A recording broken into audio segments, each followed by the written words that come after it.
most of the time, the horrific thing is the catalyst for the spectacular things to come in your life. And so once I realized if that didn't happen to me, then I wouldn't be who I am today.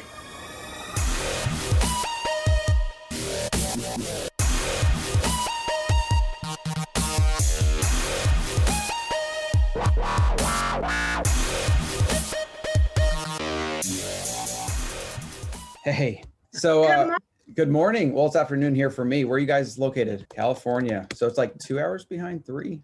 Where are you? I'm in Texas.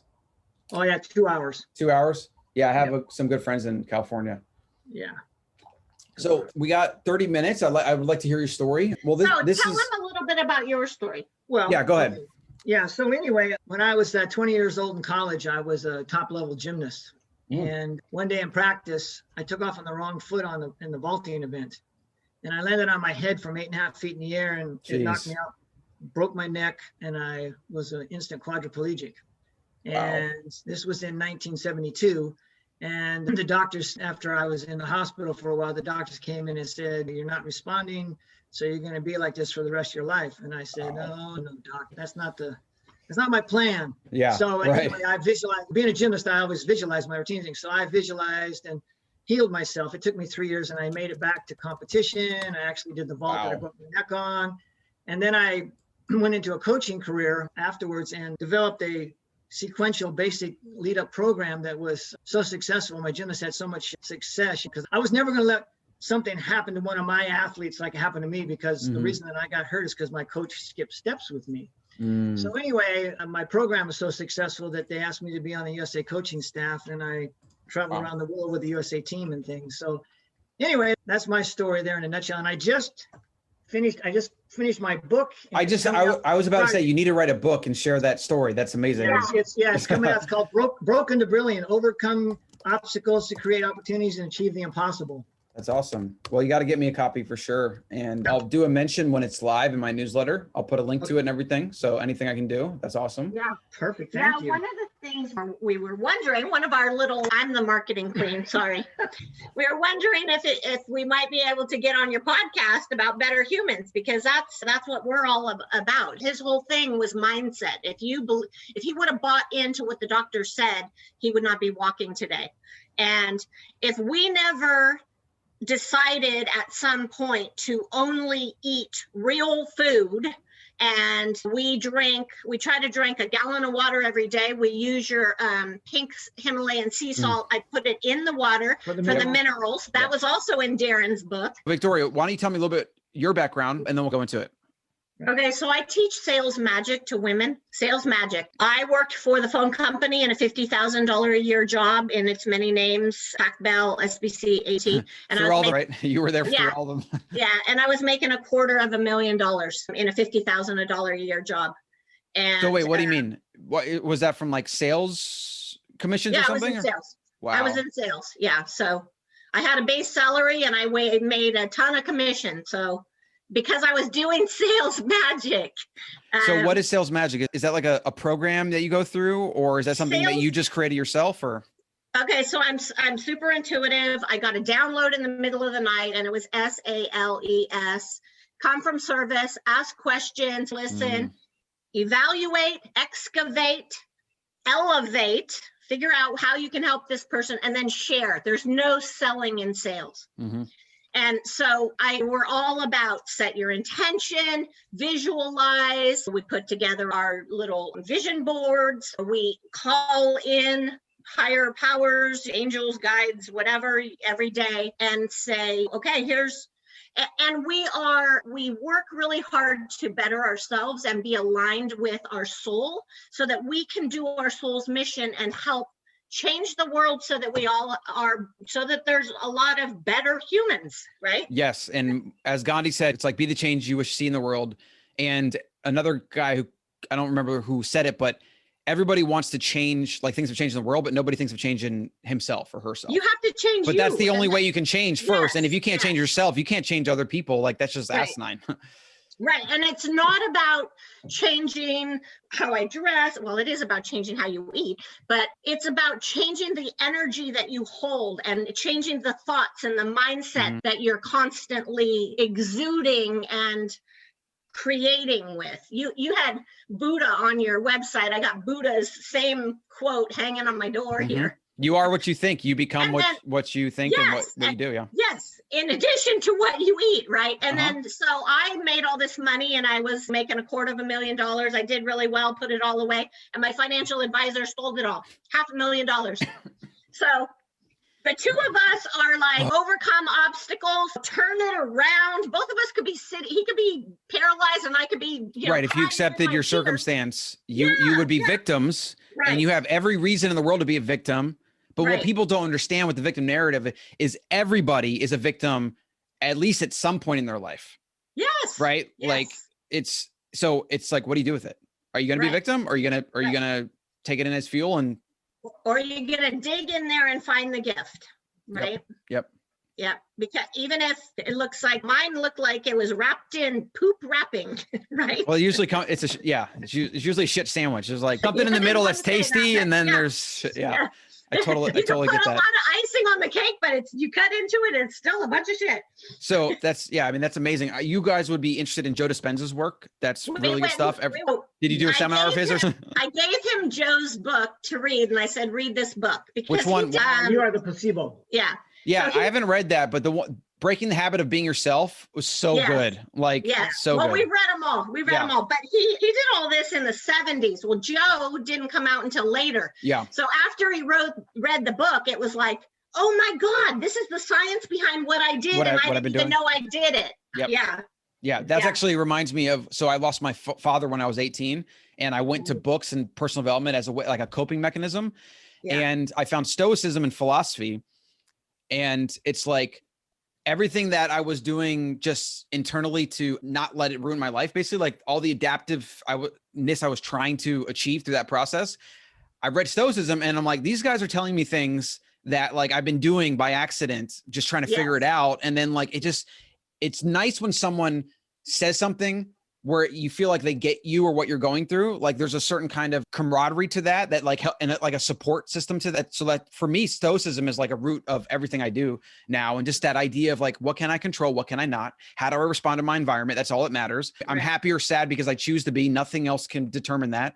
And it's like so much of our culture today is just this idea that like, I need these external things. I need status. I need fame. I need money. I need power. And like, when I get it, I'm happy for a little bit. I get a little jolt of feel good hormones, and then I'm out trying to get it again. And then over the course of a long period of time, you keep doing that though, you're a drug addict, right? You're just a hormone addict and you're always trying to get another fix. And it's like, that's just not sustainable. We know that all these rich and famous people are miserable and they commit suicide or things happen. Like everyone thinks money is the answer or fame's the answer. And a lot of times it's actually a bigger problem than people even realize. Cause like you have success or no success, they're both problems.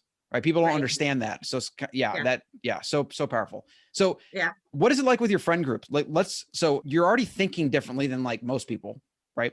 You're eating differently, living differently.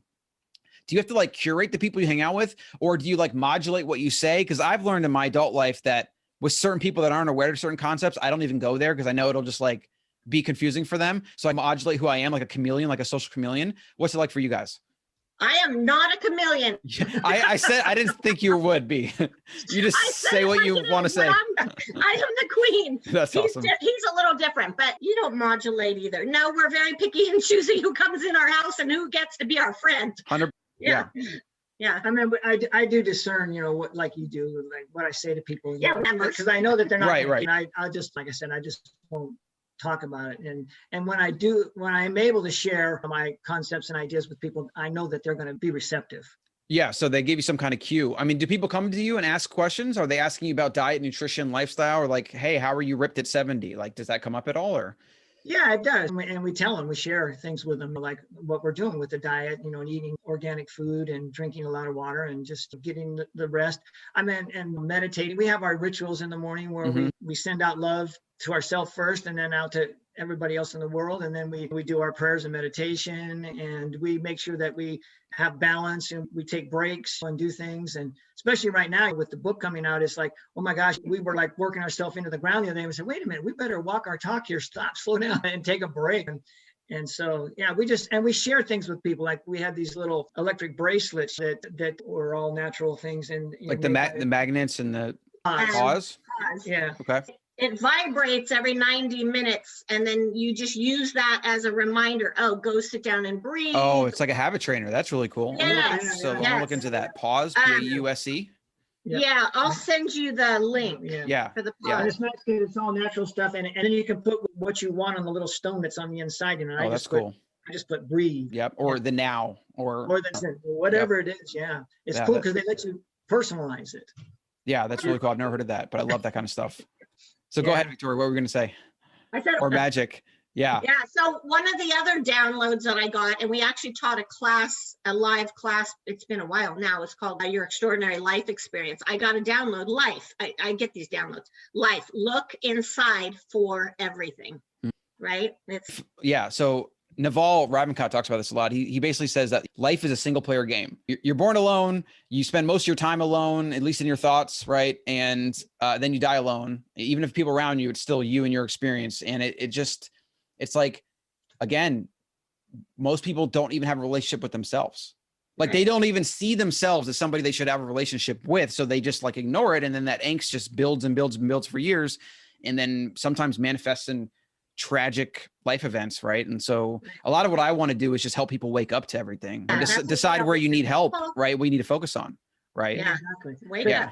That was the big thing with me, because awareness is, like the key to success in anything in life. And like lack of awareness is what got me hurt, not having the spatial awareness and skipping steps. But, we're not aware of all of the internal dialogue that's going on, how we're treating ourselves. We're not aware of our external language and dialogue, like, because thoughts become things, and what we say happens and materializes. And so that's another thing that we do. We're trying to be aware of those kind of things and be aware of everything that we need to be to reach our full potential and become a better human being. So it sounds like you both support each other pretty a lot, right? Like you sound like almost like a unit when you're talking. Are there any like individual differences where your health habits, like one might do this, one might do that, or is it just you pretty on the same team with those type of things? I mean, pretty much. It's like I like to have the sweets, I love it. I love it myself. Yeah. You know what I mean? And so, and the constant battle. It's constant battle. Exactly. Right. And other than that, though, workouts are a little different. Like she's more into the Pilates and things, and I'm doing the TRX and, body weight stuff and things like that. But for the most part, we have the same philosophy. We do the same things. And it's an amazing story of how we met. Like we met dancing.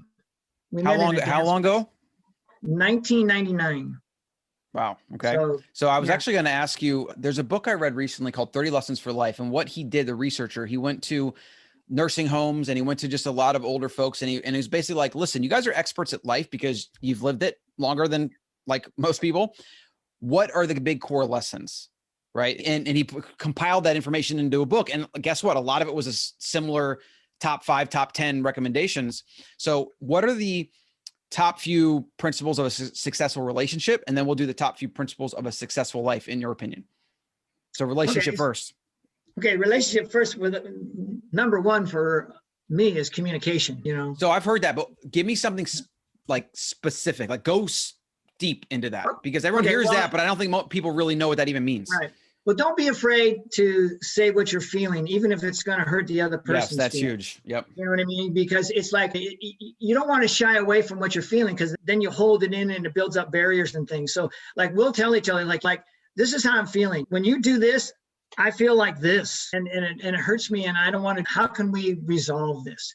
And we try to come to a mutual thing all the time. So that's the best example I can give of that. You're also saying, this is how I feel, rather than this is what you did. So it like when you make it about you, and also when you can say it, a lot of communication is how you say it, right? If you say it in a certain way and you focus on me, it comes off differently. And I think people are less defensive. And I actually think a lot of communication breakdown is a lot of times just how we say things and how it's perceived. I mean, because generally people have the same goals. Like, I don't want you to be upset because I did something, but like, this is how I think about how I do it, or maybe I have this fault I'm working on, or a quirk, right? And so most people are trying to come to the same thing, but it ends up being blame and attacking, which what do you get when you blame or attack? Like you just get that right back at you. Yep. Yeah. Right. If you push, they just push back into Exactly. you. Yeah, Right. exactly. One of the reasons why I think that happens is we're all humans and we all have these core wounds. So he might say something like, I don't know, I don't have I'll think of an example. And then in my head, I heard it totally different Yep. from my wound than what he actually said. Mm-hmm. So then I might say, here's what I just heard, and I'm pretty sure that's not what you said. Can we untangle That's this? a good. And so we'll go back and forth and untangle it all the way down to, wow, you said something that my mother used to say to me. So what I heard was, I'm not good enough. I didn't do this right, blah, blah, blah. And then we'll go, and he's going, no, that is not what I said. That is not what I meant. Right. Yeah. That's have that conversation in the moment so that we don't go off in different directions and not talk for the rest of the day or whatever. Yeah. So two things with that. One, that's a very good strategy. I'm actually going to implement that myself. I have notes here. This is what I heard. That's so massive. Two, Socrates was very big in definitions. So he would ask you questions to say, you said this sentence of words. Now define what you mean by this word, because the definition that you have of this word, well, I don't actually agree with that, or this is my definition. Let's try to come to terms on the definition. And nobody does that. That's why definitions are so important, because everybody's like the way everyone uses words and whether it's severe or moderate or not a big deal, like everyone has their different interpretation. Everyone hears things differently. If you've ever played Chinese, like the Chinese game where you whisper something, Chinese whisper, I think it's called, and it goes around 7 people and it's literally 100% like the opposite of what was even said. It's insane. Like that experiment everyone should do because it's insane. Yeah. So this is what I heard. Also, staying on the point to define what you said and or heard is huge. Most people just attack with some line, defend with some line, and then like they pick out something they said, and now you're like, after 10 minutes, you're talking about like finances when you started talking about, I don't know, like jealousy or something. It's crazy. Like how people in arguments and politics, this happens a lot in politics. Like nobody can stay on point in politics or debates. It's just like picking one thing, attacking, defending. And that's why nothing gets done in that way. And I feel like relationships default to that too. If you can stay on the sentence that was said, like define every word, understand what they're saying, and then get them to understand what you're saying, and don't move on until that's done. If you move on, you've already lost it. And now you just have more, energy, like and combativeness in the air, and it just gets worse and worse. It evolves and devolves. That's massive. And so that's a good example of communication. This is what I heard. And then you said, this is what I'm feeling, right? Notice figuring out what you're even thinking and feeling is massive. And most people don't even do that. Like, that's why self-awareness is so huge. Like being aware of your feelings, your thoughts, your traumas. You call them wounds, like traumas. Most people have unresolved trauma for sure. So that's communication. That's a big relationship one. That's good for everything, business, friends, family. Let's do another one for relationship. What's a big one for relationships? I like when you always say, we have a saying going that we say, when we do something, we say, oh gosh, how human of you. Because we all make right. And then instead of saying, wow, what a idiot you are. Or calling them, labeling really them something. Human right now. Yeah. That's really good. Yeah. So communication. And also, it also just sounds like you guys have a pretty good way of using your words and definitions like we talked about. Like, I think that's just so massive. Is there what about like other life stuff? Obviously you're a team unit. It sounds like you're definitely on the same team. I think that's huge. I think a lot of relationships feel like it's like your team and your goals, your team and your goals, and then you butt heads. It sounds like you have like similar goals and you're on the same team. Is there anything with like money, with like jealousy, like any other like big things that people should be aware? I think one of the things that really helps us a lot is that we recognize each other's gifts and talents, and we allow that person to take that role. So like, I'm really good at itemizing and doing things or whatever, and statistics or whatever, and she's really good at the creative part of it and doing other things. So instead of like, we just say, okay, you take this part, I'll take this part, and let's get this goal done. Good business partnership is, they say you should get a partner or co-founder that is good at the things you're not good at. and vice versa. It's massive. And that's, again, being on the same team. Like, we had a coach that taught us to, or prompted us to do money dates. So we have money dates once a week where, first of all, you light a candle, turn on some music, set your intention, appreciate everything that you already have, look at where your money's going, how much did you spend on each thing? Are you spending on food that you don't believe in or you don't want in your body? Is that where you're putting your money towards? And you're supporting that in the world? Or so you do that like for each person's spending, you try to analyze it and like become aware of it and ask questions around it. Yeah, we have a thing on we have a thing on the phone called Every Dollar, and you can do like groceries and everything like that. And so that's a really good idea. Itemized down there, and we just go through that. And so it teaches you to, instead of wondering where your money went, what you spent your money on. And the number one thing that they say kills relationships is our finances. Right. So by doing it that way, again, team effort. The goal is to not, I mean, because I've dealt with this, like I'm into minimalism right now where I just want to basically own nothing. And every time I move and I pay movers, I'm like, I throw away half of my stuff every time and I still have a bunch of stuff. Like, I don't understand. It's insane. Like, stuff just accumulates. And so we have kids, and obviously she needs things for the kids and like certain things that I'm like, I never see him use that. Can we get rid of it? So we're trying to figure out like what a strategy is, like things that take up space that we have to move every time, whatever. Like if it doesn't get used a certain amount, then we should donate it or sell it. And then if we really need it in the future, just buy it off Amazon again, if we need to or whatever. So it's like, that's definitely a source of angst for us, because like the way she thinks about it, being home with the kids more than I am, like, is definitely not my perception. My perception is can't really be accurate. Right. So I feel like a lot of times it comes off as me attacking her or trying to say, like, she said that she feels like I want to get rid of all her stuff, but then I don't do the same with mine. And like, I understand that, but I've also gotten rid of a lot of stuff too. So, but again, it just seems like having some kind of ritual around that and approaching it that way as a team, same goals, whatever, being aware of it. Now, do you really need that? Whatever. Cause now she wants to get her hair done. It's $250. And I can't fathom that. As like an entrepreneur, cash is king. Like, I can't fathom $250 for getting hair did. Like, but I know that's a thing. So it's like, right.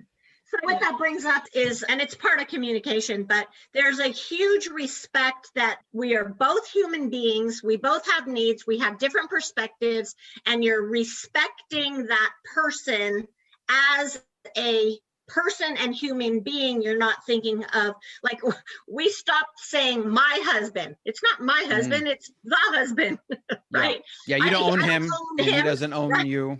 There's this really high level of respect. And how would you talk and treat your best friend? Because often people talk to their partner or their kids worse than they would talk to their friends. Yeah, I know that the ownership and the comfortability definitely applies to that. And actually for kids, it's a big thing.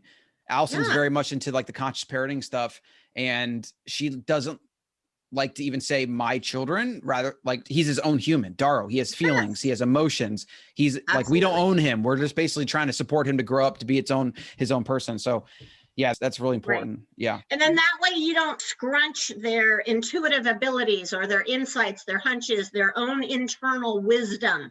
Let that come through. He's got this, I might have an idea about something, but he's got this internal wisdom that's in him that knows what works for him. Might not work for me. Right. Yep. Today's show is sponsored by Wild Foods Co. Real food, superfoods from around the world, and particularly the Wild Cocotropic, which is one of our flagship products. So this is a coffee replacement and or booster.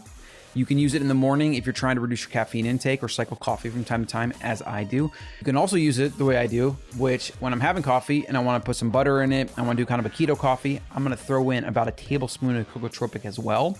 And it is just a delicious cocoa beverage that gives me that mental boost from the chaga and the reishi. And I got some maca and turmeric in there. It's mood and concentration. And it helps also actually mitigate the effects of a too much caffeine spike. So if I'm adding to coffee, for example, and you get that quick spike, and then you kind of come down, you have a little bit of that crash, and you have the afternoon slump. A very cool thing inside the Cocotropic is the theobromine and the L-theanine, which are inside cocoa and part of why people love cocoa and talk about how healthy it is for you. And these help you actually release caffeine slowly.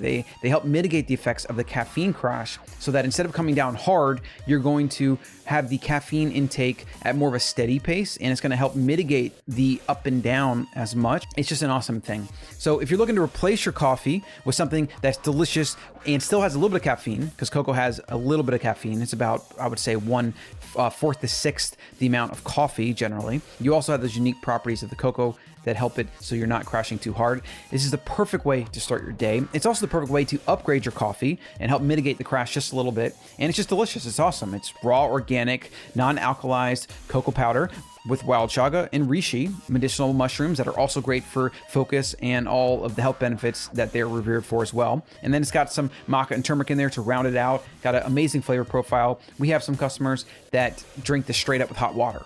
I mean, it's amazing. So you can also bake with it, make recipes. It is truly an amazing product, an amazing blend, now with 100% organic ingredients. You can get a huge bag of 8 ounces for only $19.99 over at wildfoods.co, and as well as a 16 ounce, which is only $29.99. And then if you use code WILDCEO, you'll get 12% off your entire order. And if you want it conveniently to ship to you every single month so you don't run out, we also have auto ship options as well. So head over to wildfoods.co. You'll see Cocotropic in the shop page right there. Use code WILDCEO for 12% off your entire order. You'll be supporting the show, and you'll also be supporting small producers that grow ingredients the right way, small farmers. And that's exactly what we need to do to change the big consolidated food industry, which is one of our missions at Wild Foods, is to help people eat real food, get back in the kitchen, and to help support small farmers. So again, wildfoods.co, use code WILDCEO for 12% off your entire order. So it reminds me of a quote. I think it was Buckmaster Fuller said. He said, "The opposite of nature is impossible." That's what it kind of reminds me of. Anything that is not natural, that is not nature, like everything that humans try to mold, right? We're not very good at it. Like every single thing we try to control or do or like intervene or whatever, like it's usually just a Band-Aid that the underlying problem's still there, and then it grows and grows, and these complex systems eventually break, they fragilities, whatever. So yeah, I totally get that. I just feel like when you approach life as only you can control yourself and everything around you, if it's great and it comes to you, that's just bonus, but your happiness isn't dependent on it, like whatever. And oh man, we could go on and on about this. So we did relationships. We did a few good things there. How about just life and maybe happiness and well-being and any health principles you want to throw in there? What are a few of those big principles that you learned over your life that are just massive that young people or middle-aged people, right, can learn from? For life, I would say, and this is, I'm taking this from you in your book, so maybe you should say it. Nothing happens to you, everything happens for you.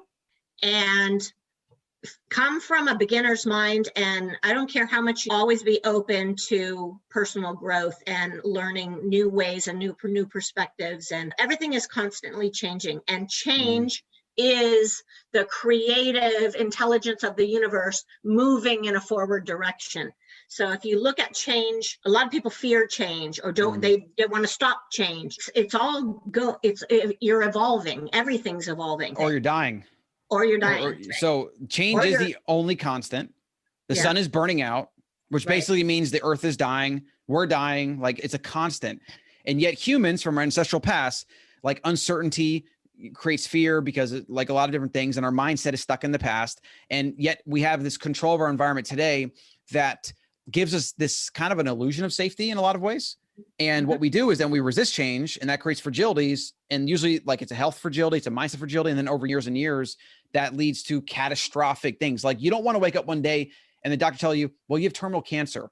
Like you want to do things in your 20s to prevent that as much as possible. Because when the doctor gives a diagnosis, like it's too late. And that's, to me, it's a tragedy, right? So that's a way to think about health, but also mindset, everything you're doing. Actually, my battery's about to die. Let me plug in. Okay. Although I disagree about the diagnosis. Smart, what do you mean? Because he got a diagnosis that he'd never walk or move again, and he didn't accept it, and then he turned it all around when everything pointed to him being paralyzed.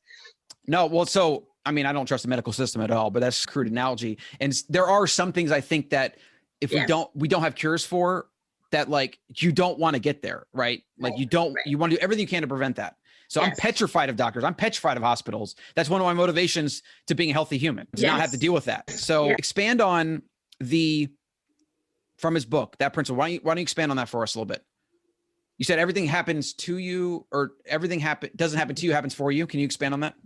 Yeah, like once I adopted that concept, like, because all of the horrific things that happen to us in our lives, no matter what it is in what area of our life, most of the time we think, oh my gosh, that happened to me and it's terrible and all these different things. But, most of the time, the horrific thing is the catalyst for the spectacular things to come in your life. And so once I realized, like, from all of going back in my life and from hindsight looking and saying, oh yeah, I felt like just because of my programming or the experiences I had, or people said this to me or whatever else. And then all of a sudden it's like, oh, if that didn't happen to me, then I wouldn't be who I am today. Thank you for browbeating me or whatever it was that happened to me, like telling me that I was stupid or dancing story. Yeah, for example, it's like when I was young, my dad was great.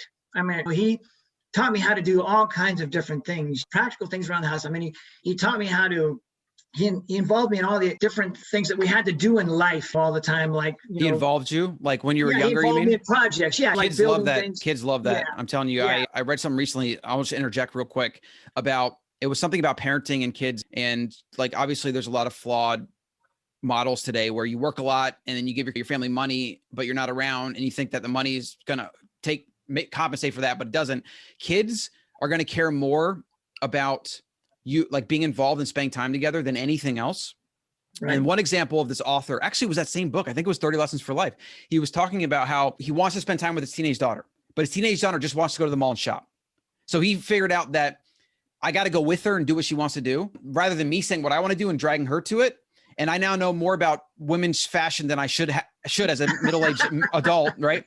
But the relationship and the bonding experience they had as a result of that will basically impact her and him for the rest of their lives.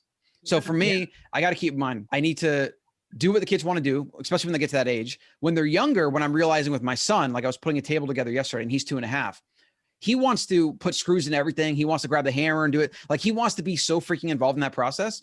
And he also mentions in the book how when at that age, like they just want to be involved in things. So include them. And I mean, they get learning out of it, they get development out of it, and they get relationship like with you out of it too. So I think that's massive. So that.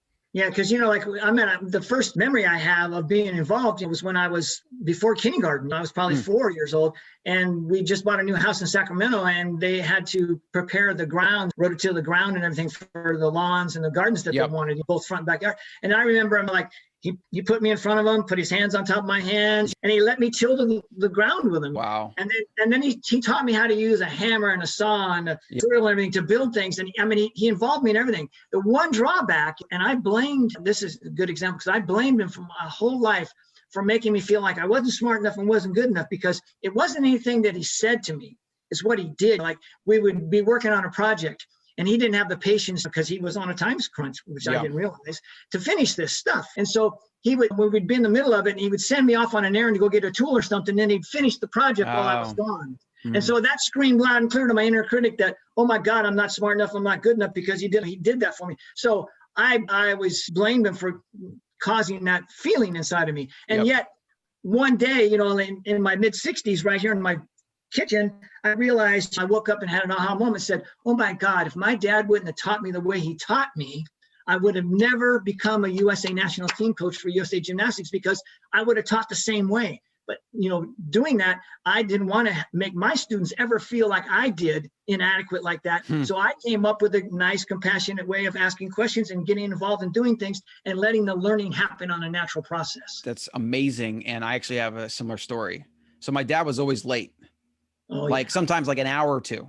And I'm just sitting here like 14, 15, and I got angry. That's how I manifested it. And then I went to talk to him for a little bit when I got in the car. But I've thought about it later on. It was probably some kind of feeling of like he didn't care enough or whatever. I'm never late. And I have no shame or guilt or ill will towards him that he was. I've actually taken it and I've created an anti-fragile strategy in my thinking. I said he was late. I have every reason in the world why I should be like late and just blame my dad and have this victim narrative. And instead, I'm never late. And it's made me a better, stronger, more resilient person today. Yes. So a lot of people blame their childhood and they say this traumas and this and that, and they create a victim narrative, which literally manifests your reality today for as long as you hold that. Yep. And that they just live with it their whole lives. Instead, I try to take things in my childhood that caused me pain or trauma or whatever, and I say, how can I learn from this? And basically try to do maybe the opposite. So I took some of his things that he did that I don't think are right or I didn't like or whatever, and I went the other way. But I also don't blame him at the same time. It's not like I'm like afraid of becoming my dad or I have any of these, like, I just don't even think about in it from a negative way. And if you actually realize what the brain is, most people think the brain is a hard drive and we have perfect recall. They've proven through research, they've done this. Your brain actually interprets the past based on the current now. So if you're in a negative state and you're like trying to find reasons why or whatever, and you go back to the past, you'll find all these reasons to support that narrative. If you're in a good place and growth or whatever, and you look back, you can find a massive amount of positivity that you can use as fuel. Right. Yeah. So that's massive. That's amazing. Yeah. Hence finding the gift in everything that happens to you. You can do that. It opens up all of your creativity and opportunities and synchronicities to happen for you. Yeah. And if you actually think about this, I've thought about this a lot because I'm self-made and any success I've had has come from like middle class and whatever. And I've seen a lot of the blame the rich narrative and like, especially in politics and things like that. And I never understood it because like, if people knew what it took to make money and to be in the free market, like it is brutal. Yeah. They have no idea what you go through. Also, I went into debt. I took all the risk, the liability, the financial risk, whatever, and employees show up and get a paycheck. Right. So the entrepreneur needs to be rewarded. And that's how free markets work. That's how you have innovation. That's why we have the abundance we have in America. Right. So I've thought about this though. And I've looked at very wealthy children that are kind of born into wealth and they almost never build anything great. They almost never, a lot of times they struggle with depression and things like that because they don't have the struggle that's needed to appreciate wealth that you earned. And I've made this connection and I've looked into like Eastern philosophy. So Wu Wei and Taoism, which is very much about duality. If you don't earn something, right, you don't value it. So the struggle and the obstacle is in direct proportion to the gratitude you have on the other end. Yep. And without one, you can't have the other. It's just like night and day. If there's no night, there is no day. It doesn't exist. They are literally defined by the opposite, right? So like you blaming the rich, I mean, honestly, I don't even go, that would be a big political session. I don't want to go there, but it's the duality of that, that we need to understand. And it also goes back to that, the obstacles, the way, like everything happens for you, whatever. It's just when you can take life that always changes and you can take it as learning and growth, you have an infinite source of fuel and you mitigate like almost all of the bad things that people that can really overtake your life. Like a lot of people succumb to them, whether it's suicide or just depression or living for years and years, not pursuing your dreams because you're afraid of what your friends would think or whatever. Like it's a tragedy when I hear that kind of stuff. Yeah. Yeah. It's funny you mentioned that, but about the struggles, because one of my sayings in the gym was don't ever shy away from the struggle. And it was all about basics. Like I always said, people would say, how'd you get your kids so strong? And I said, I make them do a lot of basics. And they'd look at me and say, no, really, how'd you get your kids so strong? And I look back, the fundamentals. Yeah, I do a lot of basics. And they go, oh, really? You just don't want to tell me, you want to keep the secret to yourself. And I go, no. And then I would tell them the sheer numbers of repetitions that the kids had to go through, how much time I spent on during the year and everything else, and the awareness that it developed in those kids so they could reach their full potential. Then they go, oh, I get it now. But, nobody wants to go back to the basics and go through the struggle of doing things, which you're talking about earning or self-made person. They don't want to do that. They want everything to be fast, quick, and easy. And that's not the answer. They think they want that though. Yeah. But that's the thing. When it's given to you, you don't appreciate it.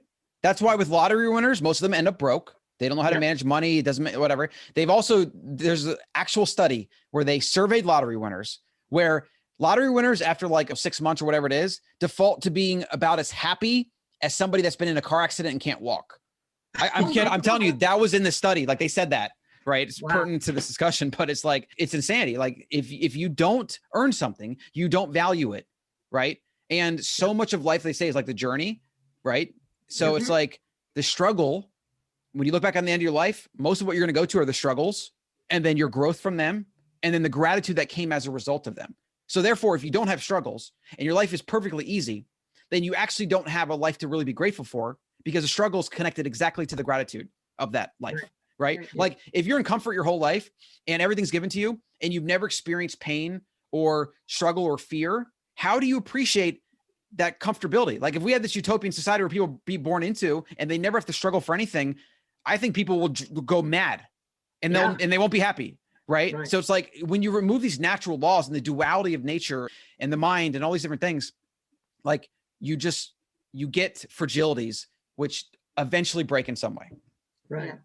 Yeah. The perfect example of that is, here was somebody who was an elite gymnast or a top level gymnast walking on water, totally ripped, 4% body fat, lost his whole entire body, could not move anything. From one. Yeah, 50 years later, he's still ripped because he remembers, I know what it felt to lose that whole thing. I will never take advantage of my body or this amazing mechanism that houses my soul.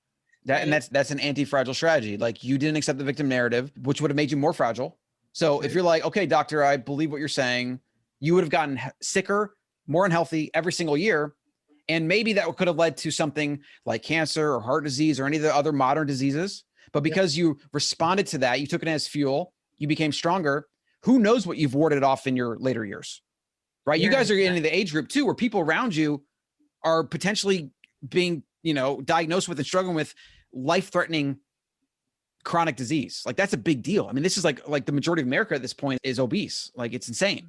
So it's just like crazy. So how about a couple more before we wrap up, a couple more life lessons or even stories that you want to share or anything? Well, I was going to kind of piggyback on the basic thing a little bit where like we need to slow down to speed up, going along with what you said, going through the struggle and doing things. Because once you do that, then you're going to reach your full potential and go wherever you want to go. Your book is a memoir, and it was all about little stories of your life. And when you were writing that, you started connecting the dots. That would be a good thing to talk about. Well, what are some realizations from writing the book that you maybe were like ahas, like, oh, wow, okay, Yeah, it's like I used to say in the gym all the time, minor adjustments make a huge difference in the outcome of the skill or whatever. It's the same thing in life. Well, it's like writing down all of these stories from childhood through adolescence and high school, college, and all the way to adulthood. All of a sudden, I started connecting the dots and little things that changed my life. Like, for example, one of the chapters is learning to dance. And when I was in the 7th and 8th grade, the intermediate school had dance once a month. And so everybody was talking about how great it was. And so I wanted to go to it and be with my friends, but I didn't know how to dance. Yeah, that's a common fear. That's like a fear of public speaking for young kids. I remember that myself. Yeah, exactly. And I was afraid to go out there and be laughed at and made fun of because I was already little and everything. So I didn't need any more of that. So it's like I asked one of my childhood friends, Marilyn Ingram, to help me learn how to dance. And because, I'd known her since 2nd grade.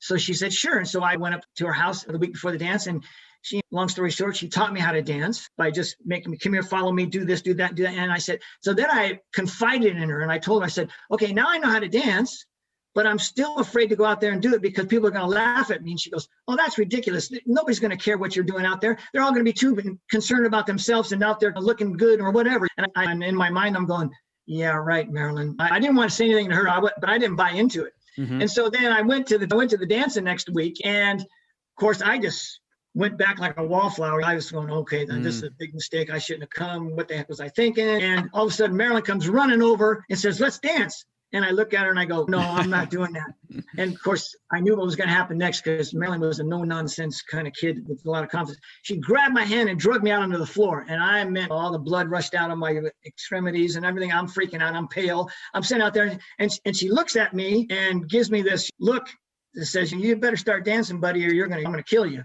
So anyway, I start dancing, but I'm looking around, I'm looking all over to see if anybody's laughing at me. And after I'd made a 360-degree scan, realized no one's laughing at me, I started let loose and dancing. And then it's like, it's been a love affair for the rest of my life. We still go out dancing.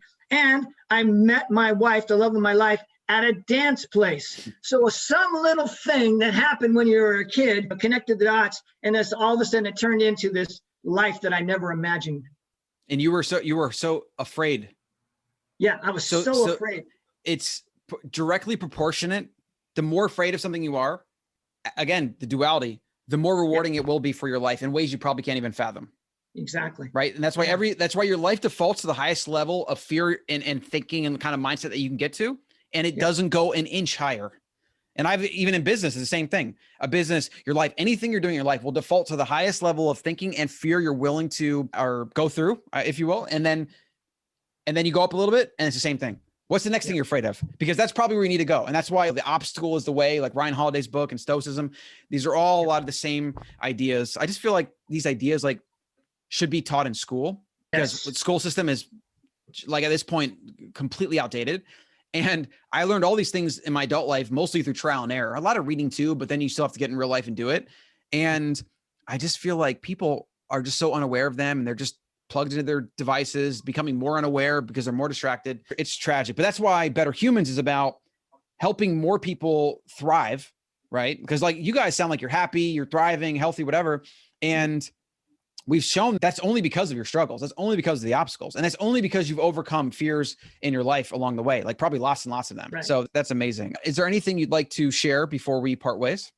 Well, where they can get the book, I'll plug it. Yeah, definitely. Yeah. So you can purchase my book, Broken to Brilliant. The easiest way would be to go to my website, Gary Buckmann, BUCKMANN.com. Okay. And on the homepage, there'll just be an order here now button, and it'll take you right to Amazon. And it goes on sale Friday. And it goes on sale Friday, the 12th. Oh, and it will be on Amazon too? Yes, on Amazon, Barnes and Nobles, everywhere. It's That's awesome. So they would search Broken to Brilliant. Actually, if you go on Amazon or whatever, put in my name and it'll pop up, because there is an actual. It's so new that another book of the same name comes up. The algorithm is going to take some time to pick it up. Yeah, got to put in his name, and it is Buckmann, BUCKMANN. Great. We'll have links to everything in the show notes. Let's help give that algorithm a boost to share his amazing story. This has been an amazing surprise. Welcome surprise for you guys coming on. That's great. And I look forward to connecting and staying connected in the future. And it's been a lot of fun. Right before we got on this call, I set my intention that this would be a win-win situation. Love it. Well worked. The universe responded. Appreciate you guys very much. And we'll connect via email, and I appreciate everything. And when it goes live, I'll share the link so you guys can listen back to it. I always listen back to myself. I love doing that. Thank you so much. See you guys. Yeah. Have a good one. Okay. Oh, I almost forgot real quick. Get on the Better Human newsletter over at colin.coach. I share some of my favorite content from around the web, something I improved each week, something I struggle with, a big idea, and much more. It's also a place where you can get any podcasts or YouTube videos that might have been put out there, as well as some of my favorite tweets from the week. Head over to colin.coach to get the Better Human newsletter once a week. You're going to love it. I promise.